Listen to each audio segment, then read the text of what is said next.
Hi, welcome to this week's episode of the Pretend Pros. I'm your host, Jenny Hoffman, the rookie. Yeah, and I'm Beth Painter, and I will say this episode definitely more less Ricky than Jenny. We learned a little bit about some of Jenny's knowledge on some of these topics. These were the things we're talking about this week are two of my favorite things. So we're talking draft mostly, but we covered the WNBA and the NFL. And so you'll be shocked to learn there was lots of IU Hoosier discussion during these two topics. WNBA draft, I kind of had to find my way in there. No one got drafted, but certainly NFL after IU's phenomenal season as the national champs.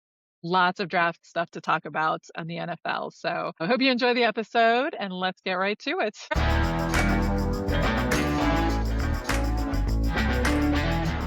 Alrighty, so we thought we'd talk a little bit WNBA. Obviously, just had the draft, and the season starts in, I think, 3 or 4 weeks. A training camp kicks off, and I think this week or next week's. I think we've talked about before. This is the shortest, I think, professional season to go from college to draft to playing professionally. So I thought we'd talk a little bit of draft. So Jenny, you got any thoughts on? Did you get a chance to watch it, the actual draft? I think I watched the top 10. Okay. So I did see that. I think we both knew that AZ Fudd would probably go first. So I don't think that was a big surprise. There was a little, like the last few days, if you looked at different draft boards, where the second player off the board was a Spanish player. There was some talk of maybe she would go first. And I think Lauren Betts was a possibility, although I think most people thought AZ Fudd, and that's what ended up happening. You talk about the Spanish player. I have to say, I was surprised by how many Spanish players actually went in the draft. I guess Yes. I just wasn't thinking that they Yeah. had high numbers in Yep. the college game that would actually go to the draft. But when I was sitting there watching it, I think I saw at least 4 or 5 that were And there from were several Spain. French players too, because Holly Rowe actually interviewed them in French. I guess she speaks French. So Oh, she wow. interviewed a couple of the French players. She asked them questions in French. They answered in English, since that was the audience. But I was pretty impressed with Holly's knowledge of French because she wasn't just saying, bonjour, right? She was actually asking them legitimate basketball-ish questions. So, yeah, I think the international game has really stepped up. I knew France had gotten good because if you remember in the Olympics, the US winning came down to final shots and seconds on the men and the women, and it was against France in both. But I guess the Spanish are stepping their game up. Typically, it's been the Australians. There's quite a few Australian players in the WNBA, but I guess the Europeans are coming over. Going back to Holly Rowe, I think she is the ultimate hype woman for women's basketball. I love her. Yes. I Yeah. was actually, as I was watching it, I was like thinking to myself, man, I really like her. I Yeah. think she's so authentic and she's full personality, and I really like her as a reporter, especially for the women's games. Yeah, It's always definitely. good to see her. I guess the other stories that I kind of saw, UCLA, they had a big show out. I think we were talking it was 6 players, pretty much Yes. all the seniors that Yes, I'll say seniors. started and the one off the bench. Is that a true Yep. statement? Yes. So Yeah, they're and they definitely broke going to have to records. rebuild their They team. had because they had 5 players go in the first round. That's the most from any single school in one draft, and then 6 is the most any school's ever had in total. And I think the 6th player went 18, so it was in the top 20. So they set 2 different records, both for the total and the first rounds. And then because of that, I guess the math was sort of in their favor. 2 sets of those 6 players actually ended up on the same teams again, so they'll get to keep playing with their own teammates. And then with the Washington Mystics also signed one of the assistant coaches from UCLA. So they're going to get to play with their former coach, which is kind of cool too. I think I'm about to become a little bit of a Mystics fan by default from all that. So it's funny that you say that because I think they were talking about that during Lauren Betts' segment when she was talking to Holly Rowe and she was Yeah. referencing her assistant coach. And I took it to mean that that assistant coach was coming to coach. And Doug was like, no, I don't think that's what Yeah, they she's said. going to I think she play. was saying that she was going to be playing with her, but she was Yeah. still going to call her coach. Yes. Yep. So Yeah, that's kind of cool. I think probably a lot of those teams had really young because there just haven't been as many opportunities. So sometimes if you couldn't quite get what you wanted, maybe you go coach for a little bit. And so she's worked her way back onto a roster. So that's kind of a funny set of circumstances. They also drafted the Mystics, Cody McMahon. I know her because she played at Ohio State. This last year, she played for Ole Miss. She was part of the transfer portal, but she played, I think, her first 3 years at Ohio State. And as an IU fan, some of those years, Indiana's women's basketball was really good. Like Cody McMahon was a problem, right? So I was happy when she got the heck out of the Big Ten because she was a really good player. So I was excited to see her get drafted and hopefully she'll do well. I like her game. So she's at the Mystics. And then Rory Harmon, who was the Texas senior. I think you and I talked about how she had that like really emotional moment at the end of that game they lost. She was their point guard. So she ended up on the Mystics as well. Was she So the second pick? Is there was a girl no, from Texas that was the second pick, right? no, she was from Texas Christian, so TCU. That was Olivia Ah, Miles. So I okay. think Rory was a little later, maybe in the second round. So hopefully she'll end up making the roster. But there's quite a few players that I paid attention to in college that ended up on the Mystics team. So since I don't have a team, I think I've adopted like 4 or 5 WNBA teams to cheer for. Not sure if that's how that works, but here we are. So my other favorite story coming out of the draft was around, is it Flau'jae Flau'jae, Johnson? So she's with LSU or was with LSU. When she came up, her little brother came up with her and stood. But even better, she ended up getting traded a couple yeah, picks later. She was supposed to go to the Valkyries. Who are they? that was the expansion team last year. So that's the Golden State. So that's Northern California. Okay. So she was supposed to go to the Valkyries, purple hat. The whole table got purple hats. I don't know if you saw this. Yeah. And, her mom, her brothers like cheering and everything. The camera pans to them. And then a couple picks later, you find out she gets traded to the Seattle Storm. Yep. So all of a sudden, like the next pan over the table, they're all wearing yellow hats except the little brother. Did you see this? That he had both of them on. I wonder if he You, just like refused to give up his other hat and they were like, all right. we were cracking up because you could tell the mom was just like, you are going to behave and you're going to put Yeah. on this yellow hat, no more purple hat. And he's like, okay, well, this is what I'm going to do. I'm going to put the purple hat on and I'm going to put the yellow hat on top of it. He was adorable. He definitely stole the show for a couple minutes there. Yeah. Yeah. No, I thought that was great. We had a good laugh over that. And that was probably the best part, in my opinion, of the draft.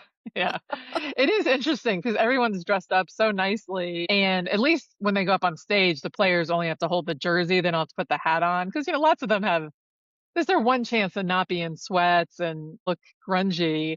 And they're all decked out and have such beautiful fits going on. And so at least they don't make them put a hat on, but they make the families and the families are dressed up really nicely. So you have all these moms and like, they spent time getting dressed and doing their hair and all the things because this is a big deal for their kids. And then they got a freaking baseball on. But I mean, to their Give me a credit, hat every any time day. they I would gladly wear a hat any day. Yeah. Did you catch Lauren Betts? So her younger sister plays for UCLA, so she'll still play there, I'm assuming. And her younger brother was there with them. He is 6'7". So I think Lauren Betts is like 6'8". 6. Yeah. No, so he's taller than her. Really? So maybe he's 7 foot. When they hugged, I was like, She might be what kind six of seven. okay, so maybe he's like 6'9" or something, but he's still in high school, I believe. Like, what are they feeding this family? I mean, I have a tall family, but it's nothing like that. Did the parent? So I he's, missed her parents. Were her parents pretty tall? I guess compared to them, they probably are in like regular people tall. But when you've got kids that tall, I think they looked short, but probably not. Yeah, I don't know that I've ever heard like how tall her parents are, but so when her brother folded himself to stand up and hug her, I was like, holy mackerel, this family. So I'll be curious to see like where he ends up playing by the time it's all said and done. Too funny. The Interesting. other one that I thought was kind of a sweet story. So there was a player out of TCU. So not the one you're talking about that got drafted first, Olivia Miles, but Marta Suarez. So I had kind of like caught attention to one of her stories during the tournament they played and won, and I think they must have played really late that day. So their press conference went past midnight at night, and it was the either a Sunday or a Monday, right? So it was like the end of the weekend. And one of the reporters asked if any of the players had class the next day because, so late in the evening. And she said, "Yeah, I have an 8 a.m. class." And then looked right at the camera, and I forget what the professor's name was, but was, "If you have a heart, please, this is my plea for you to cancel class." And he did. So that became like the follow-up story, is that he actually canceled the class on her behalf. And so she did get drafted. I forget, I don't think I know where she ended up going, but she had a really pretty bag with her that she had all the other drafts invitees sign the bag. And so she was Okay. showing it off on the orange carpet. I just thought that was a really cool memento of all these people that you're now sort of tied with, so for history. So I just thought that was a really sweet story between the public plea to get out of class and then the really cool handbags. Very cool. I bet her classmates loved her.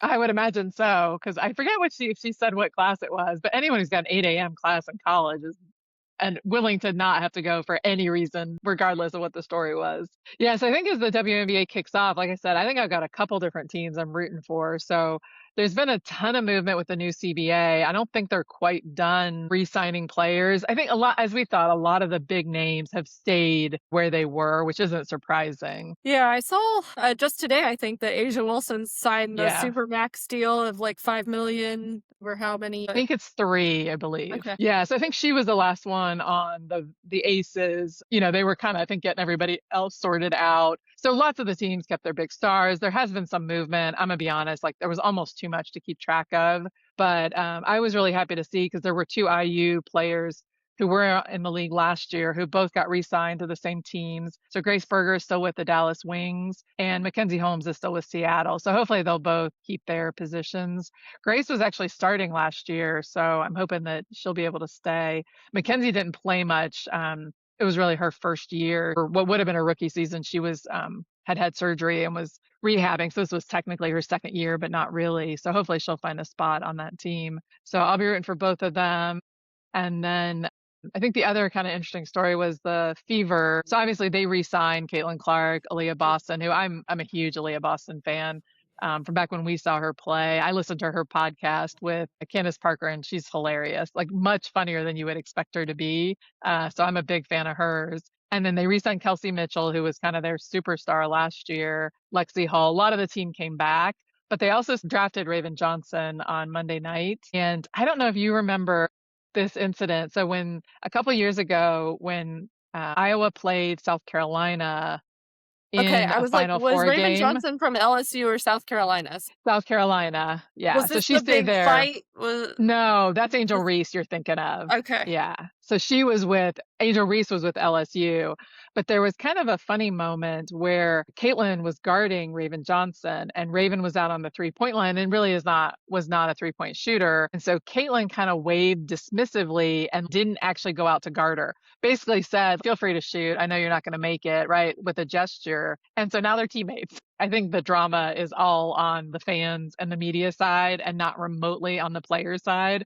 But that first practice could be at least a little bit entertaining. They play the same position, don't they? Yeah, I think the expectation is Raven would come off the bench behind Caitlin. So which probably means in practice, usually the ones go against the twos. So you would think they would be guarding each other again. I will give Raven a ton of credit because it was a very public sort of, dismissal of her skills, and good on her for taking it, getting better, putting herself into a place where she got drafted and is still playing basketball and, didn't just sort of go somewhere else where maybe she would have less eyeballs. So I really hope for her. I hope she does well. It'd be nice to see that. So the draft doesn't automatically mean you're on the team. Aren't there some Yeah. rounds of cuts still before we get to the season? Yeah, definitely. And I will say the good thing is because it used to be, I mean, if you weren't drafted in maybe the top 10, your odds of making a team were very small. But not only are there more teams now than there used to be, I think them increasing the cap space also means that they can have more players. A lot of teams, in order to keep people like Asia, they paid her a little bit more, and then they only had 11 spots when they could have had 12 because the math just wouldn't work out. So they've upped the cap space as well, which should mean that there'll be more teams that have a full 12 players. We've got, an extra team last year and two extra teams this coming year. And then I think they've started to agree to have some developmental spots. So I think there will be more of these players will actually make the teams than maybe was historical, but they'll do training camps and then they will, I mean, some of these players will get cut. That's just the reality. So, Yeah. which is why I'm hoping the two IU players can hang on. And then there will be some undrafted, just like in every sport, somebody who's undrafted who shows up, has a great training camp, and gets signed to a team. There's a current IU player who just graduated, Jay Chesky, who I just saw signed a training camp deal with the Phoenix Mercury. So she at least has a chance, even though she didn't get drafted. And Hannah Stolke was probably one of the more surprising ones. She was the center when Caitlin was there at Iowa. She Yep. didn't get either, but I'm sure somebody will invite her to training camp and at least give her a chance to make the team. So it looks like the season kicks off April 25th. So that is like next week. Yeah, I think those are preseason games. They do say preseason. I think the first conference game is like May 8th or 9th. So they'll play. I mean, I think like this is a crazy turnaround because they're still signing players, not even just like the rookies and all that, but they're still, because of the CBA stuff, they're still re-signing all the players that were on teams last year. I think training camp literally starts like maybe even today, and it's very soon. And then they start playing non-conference, and then like before you know it, they'll be playing conference games. So those first couple games, I think it's a little rough, right? You're still getting used to the players that You're maybe, right. some of these They teams kick have kept off them. May 8th. Okay. Yeah. Okay. I'm still going with the Fever. I Okay. still, like, to your point, I love Aaliyah Boston. Yeah. I always have a soft spot for Caitlin Clark as well, and Sure. everything that she's done for the game over the last couple of years. So I would love to get out to a Fever game. That's kind of my goal. It's been since the Rebecca Lobo days that I've actually watched an WNBA game in person. So I know that's on my list of games that I would like to see live. Yeah, we can road trip down to Atlanta, or we Yeah. can head out to Indy and see And a game. Atlanta now has Angel Reese, so if Yeah. we could figure out when the Fever are down there. So, yeah, that would definitely be fun. Yeah.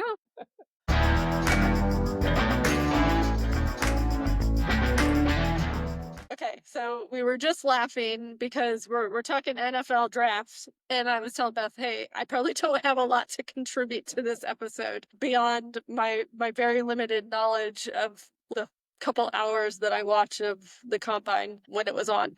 And Beth said, "Okay, well, all I'm going to talk about is Indiana football, so I got you covered." And that is my content. We can't escape it. Every Yeah. time I try to plan out an episode, somehow she weasels the topic of Indiana and Hoosier athletics into the conversation. So I'm bound and determined to find a sport that you can't do that with. Yeah, I don't think you're going to. I will figure out some way, one way or another. This one, though, Well, obviously lends itself very much. I'm gonna tag you in the bowling world and see what you can come up with there. Yeah, I don't know if we have any bowling stars, but I will Google that and find a way. So anyway, we're talking NFL draft, and like I said, I watched a very little bit of the combine. I was very confused about the whole process. I know it's basically their way to show off for the teams that are there, but one of my questions at the time was, well, why isn't Fernando Mendoza there and actually participating? So you want to kind of give the Sure. explanation on that one? Yeah, so I will say I had never been super excited about the draft. I watched it a little bit the last couple of years. I've definitely become much more of a football fan, which timed out very surprisingly well with Indiana actually being good at football. So my focus was more on the NFL. I've become a pretty big NFL fan, and then just got really, really lucky that Indiana chose to be good at football for the last 2 years. So the combine, you have to be invited first. So not everybody gets invited. There obviously will be way more players drafted than who gets invited to the combine. So I think in Mendoza's specific case, his draft stock is very, very high. I mean, at this point, if he doesn't go one, it's going to be because there was some sort of trading of picks, kind of shenanigans at the last minute. And even that would surprise me. So he didn't have a whole lot to gain by going there. I think he did a couple of, the stuff like the skills things or maybe the measurements, right? Because there are some other things they do that like don't really make TV. Quite a few of the IU players that he played with were there. I think I'd read 9 of them got invited to the combine. But what he decided to do, which I give him a ton of credit for, lots of schools have pro days. So Indiana's pro day was on April 1st. And what he wanted to do, because not all of his offensive players were invited to the combine, he wanted to give them an opportunity to showcase their skills. So he threw at the pro day instead of at the combine and was able to throw to a much broader range of players, which let them sort of showcase themselves. And a couple of them have moved up, at least in like potential draft stock. I think they were probably trending that way, but then that pro day really helped them. So there's a possibility that we could get 2 first rounders, one of which would be one of the wide receivers, which is really cool. So I think a lot of schools have the pro day, and I think the guys who are drafting, it's a combination of the combine, the pro day, and then you can also get invited on an official visit.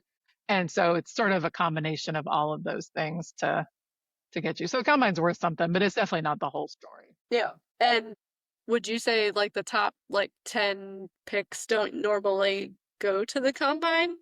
Or it all just They might, depends? yeah, I think they might go. They probably would do different things depending on like they're trying to. If there's a narrative out there that they're not good at something, maybe they would take that chance to try to show that off. Even some of the higher guys, I think, depending on your position, you might run the 40 because that stat gets talked about a lot of like how fast they are. So even if you think you're going to get drafted high, unless you think that could potentially hurt you, right? And that's where it's kind of a game to see, how what makes the most sense. So, Yeah. yeah. So we think Mendoza is going first, which Yes. would mean he is going to the Raiders. Right? Yes. So I Googled, do you want to know the last time Indiana had a number 1 pick? I'm going to get 1955. Yeah, longer ago than that. I actually did Oh, I not was know like, that we had seriously, I one. get that right? No, 1938. 38. That is so crazy. So it was Corbett Davis. Obviously, I don't know who he is. But Oh, I here's was the like, do you funniest know who part. that? I thought you were going to tell me a whole story about Corbett Davis. I was like, No, but I how do do you have a know this funny person? story. So he got drafted to the Cleveland Rams. Did you know that the Rams was the team in Cleveland before the Browns? I did not. Part of me thinks that somewhere in the back of my mind I knew that, but Yeah, yeah. so that's the same Rams that then went to St. Louis that's now out in LA. It's the same franchise. Well, So I didn't they had go back to St. Louis? Wasn't it like they went back? They left and then they went back and then they left again? maybe. I know they played in St. Louis and I know they played in LA. I definitely don't know this. There was more to that timeline. I had no idea that the Rams were ever in Cleveland. So that just tells you how long ago it was that we had a first round draft pick. Since I graduated college, we have had no round 1 picks at all. I think this is the part that like I know I'm super annoying about this team and how good they are, but I think it's just so hard to explain to people. I don't even think there's another comparison because the Browns, who you have cheered for, like they have some good in like they have won some championships. Do they? It was a very long time ago, but Indiana doesn't even have the very long time ago, right? So the fact that people on sports podcasts are talking about Signetti and Mendoza and how good this team was, the fact that we're now part of just sort of casual college football discussions is just insanity to me. And so it's so much fun. And so I'm so excited about the draft. So they're expecting that maybe 9 guys could get drafted. That would absolutely be a program record. And they think maybe even 15 could end up at least starting rookie mini camps, and we'll see if they get signed. So there's a couple guys who maybe aren't quite enough to be drafted, but I'm really hoping they'll find roster spots because they're kind of little like heartfelt, players that like glue guys, right? That just sort of added to the team. Okay.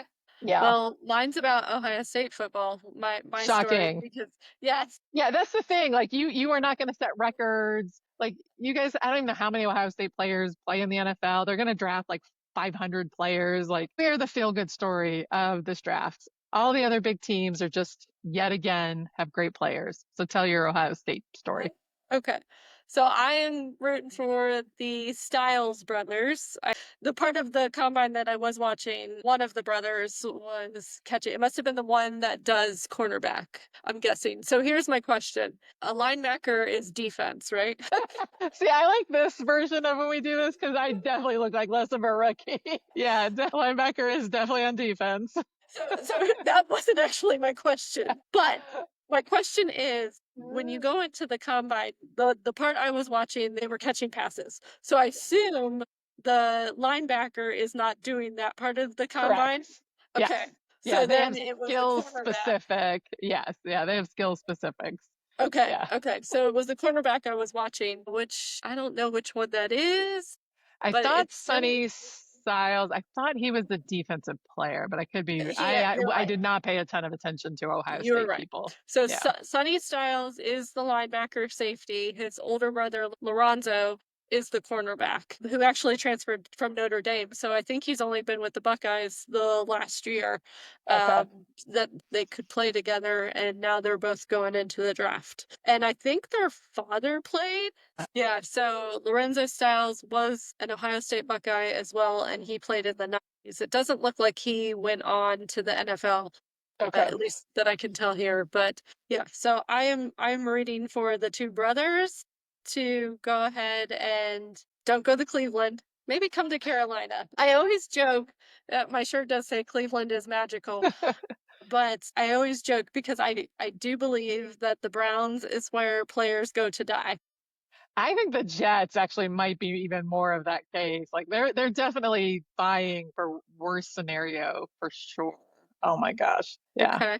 Well, I don't Yeah, know. that's The girls actually, I mean, that's the hard part is if you are really good and get drafted high, your odds of going to a bad team, I mean, that's typically how that works out. I was nervous at the beginning that Fernando Mendoza was going to end up on the Jets, which feels like we're quarterbacks. To be fair, the Browns as well, right? Like both of those are come on now. places. That's the Yeah. Browns. Yeah. But the Jets too, I mean, they've had a lot of players that have just nothing has panned out. And I think the Raiders have not been very good. Obviously, you don't get the first draft pick if that is not the case. But I think they've done a lot to set him up for success. So I am curious to see how this plays out. They brought in a very veteran center. They paid a lot of money for him from Baltimore. So they're putting somebody with a lot of experience to help him. And then they also signed Kirk Cousins, which was really interesting. So Kirk has signed a contract that could be a starter contract. And I think most people expect that he will start the season, but I actually think he's a Oh, really really? good. Yeah, my guess. I mean, like who knows? But you would imagine that it's going to take a rookie some time, right? The gap I think from college to NFL is pretty big. So he's got to not only kind of figure out the NFL game, learn the playbook, right? I mean, it's just a lot to take on. And so I think there's sort of an expectation that maybe partway through the season, they'll let him start. Now, that probably also depends on how well Kirk's playing and if they're competitive and all those things. But I actually think somebody like Kirk Cousins is a great vet. So as much as I find it highly entertaining to picture, because they're both obviously of a certain Clean kind of cut. quality, yeah, very clean cut, sort of very wholesome. So I'm just picturing them going to Kohl's and buying khakis and gray clips and getting their hair. So the image of that in Vegas is definitely pretty entertaining. But I will say, like all the funny memes that could be coming aside, I actually think Kirk will be a really good vet for him to learn from, like how to watch film, how to prepare, how to be a professional. And Kirk, this time, as opposed to what happened with Atlanta, he knows that that's part of what his job is. And he seems very willing to be the vet that helps bring a rookie along. In very weird fashion, the two rookies that he has ended up being the vet for at the last two teams both played at Indiana, which is pretty weird because Michael Penix Jr. Michael. played, Yep. yeah, he played 3 years at IU before he transferred to Washington, where he got to play for a championship. And so I do think that's a little bit weird considering we've not been great in a long time that like just by odd coincidence. So maybe we'll make Kirk Cousins an IU fan out of all of this. Or or maybe not if he loses his job to him. If anyone didn't get the Coles and Great Clips reference, go back and watch, what was it, season one or season two of Quarterback on I think Netflix? season 2, yeah. Yes, great Kirk Cousins profile. Love him Yeah. and love his obsession with Coles and Great Clips. And it's just so on brand too, because he's so wholesome. He's a dad, right? Like I feel like he's the kind of person that if you just ran into in Coles, you might not fully recognize that he was a very successful quarterback who has made a lot of money in the NFL. The fact that my dad gets his haircut at Great Clips.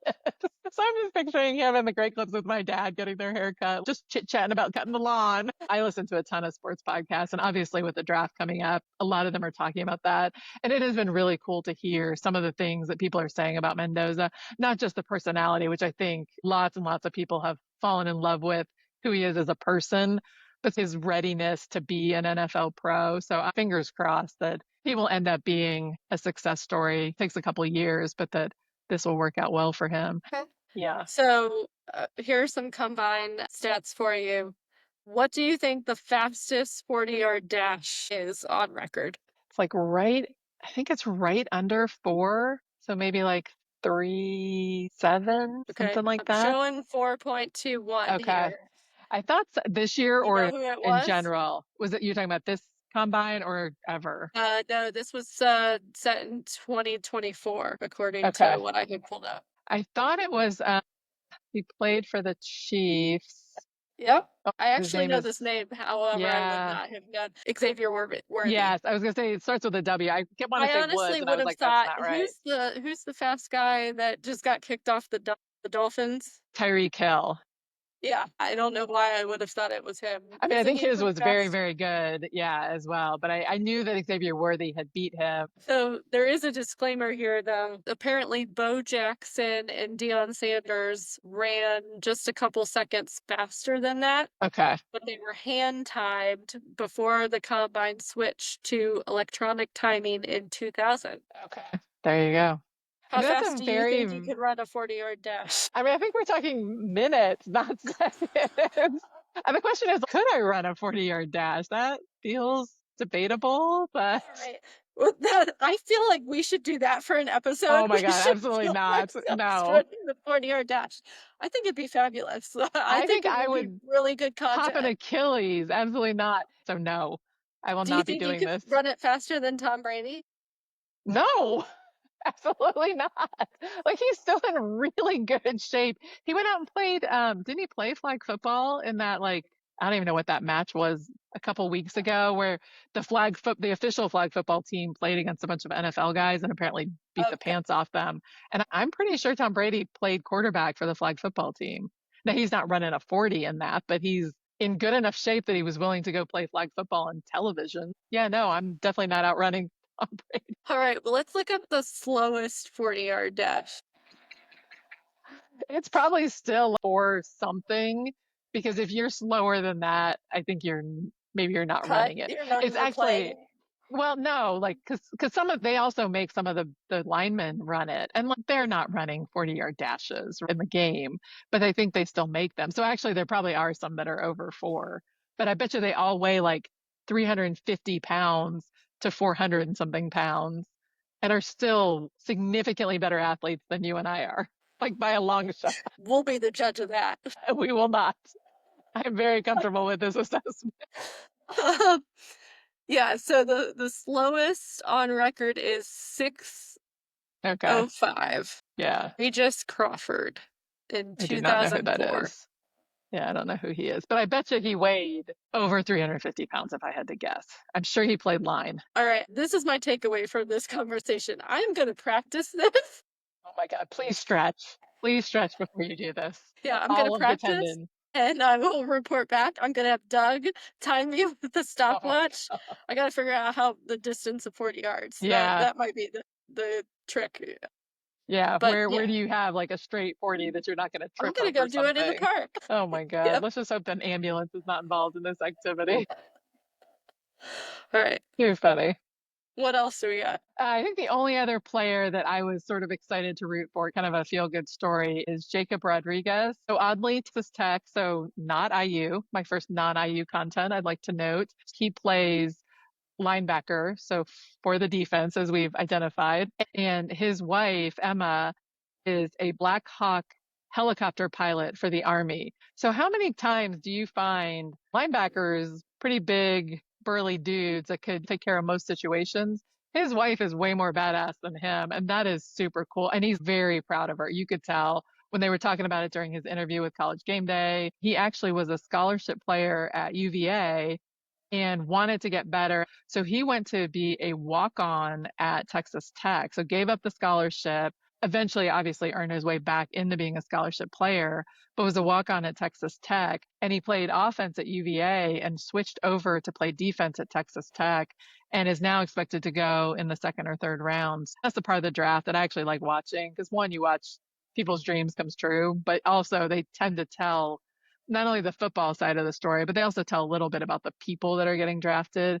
And there's lots and lots of good stories on draft day. So I actually watched, I think, the first 2 rounds last year And we'll definitely be watching, at least the first 2.5, because you and I are flying on the third day of the draft.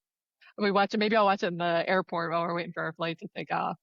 Very cool. Yeah, the draft is in Pittsburgh this year, and it goes 3 days. Yeah, Thursday, Friday, Saturday. So I think that's our content of the draft, and we'll have to keep our eye on Beth's Indiana Hoosiers. Exactly. Hopefully lots and lots of them and lots to talk about IU on national television about football.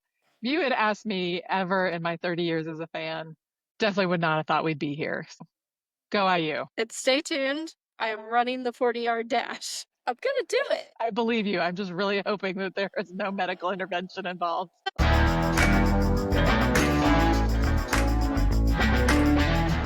Thanks for joining us on this week's episode. And if you've liked what you've heard and you've stuck with us this far, we would love for you to subscribe. We are on YouTube, Apple Podcasts, and Spotify. We hope to see you next week.